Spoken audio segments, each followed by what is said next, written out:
For today's video mga pare ko, may panibagong YouTube channel na naman tayong i-review o i-feature walang iba kundi ang YouTube channel ni Rachel Morales Vlogs. So yung mga pare ko, ito si Rachel Morales Vlog. Mayroon siyang 245,000 subscribers. Ginawa yung kanyang YouTube channel noong December 30, 2022 at may total video views na umabot sa 41,403,862. Dito sa video ito mga pare ko ay ating alamin kung magkano na nga ba ang kanyang estimated YouTube sahod. Disclaimer, lahat na makikita yung amount dito o mababanggit kong amount dito ay pawang estimated po lamang gamit ang Social Blade.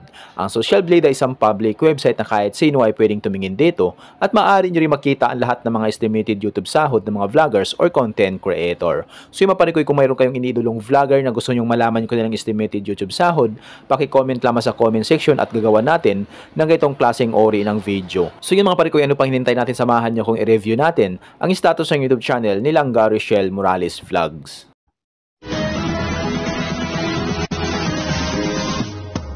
So yun mga parikoy, dito tayo ngayon sa official YouTube channel ni Rachel Morales Vlogs dito sa Social Blade. So mayroon na siyang 818 uploads na video at yung kanyang subscribers ay umabot na sa 245,000 subscribers. Total ng kanyang video views na kuha na siya ng 41,403,862.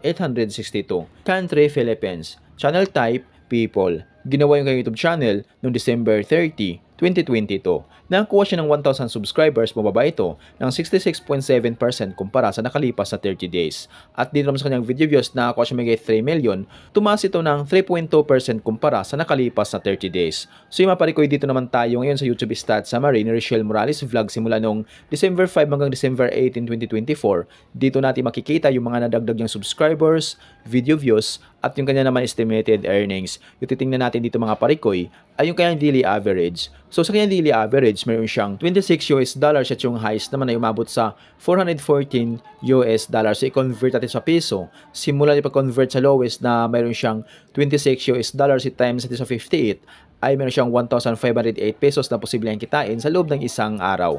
At kumabot naman yung highest, umabot sa $414 i-times natin sa 58 ay meron siyang 1,508 pesos na posibleng kitain sa loob ng isang araw. So yung mga parikoy, dito naman tayo ngayon sa kanyang estimated monthly earnings. So disclaimer po lamang mga parikoy, ang video na ito ay layunin lamang na makapagbigay ng inspirasyon sa mga tao makapanood nito, lalong-lalo na sa mga small YouTuber. Lahat na makikita yung amount dito, yung mababanggit kong amount dito ay pawang estimated po lamang gamit ang Social Blade. Ang Social Blade ay isang public website na kahit sino ay pwedeng tumingin dito at maaari nyo rin makita ang lahat ng mga estimated YouTube sahod ng mga vloggers or content creator. So yung maparikoy, dito sa kanyang estimated monthly earnings ni Langga Rachel, mayroon siya $777 at yung highest naman ay umabot sa $12,400. So i-convert natin sa piso. Simulan pag-convert sa lowest na mayroon siyang $777 i-times natin sa 58 ay meron siyang 45,066 pesos na posibleng kitain sa loob ng isang buwan. At kumabot naman yung highest, umabot sa $12,400 i-times sa 58 ay meron siyang 719,200 pesos na posibleng kitain sa loob ng isang buwan. So yung maparikoy, mabot lamang ni Rachel Morales Vlog itong highest kapag once lahat ng mga viewers niya ay hindi nag-i-escape ng ads. So bihira lang yung mga viewers na hindi nag-i-escape ng ads. Kaya dito lang malapit kay YouTube sahod sa lowest na meron siyang $777.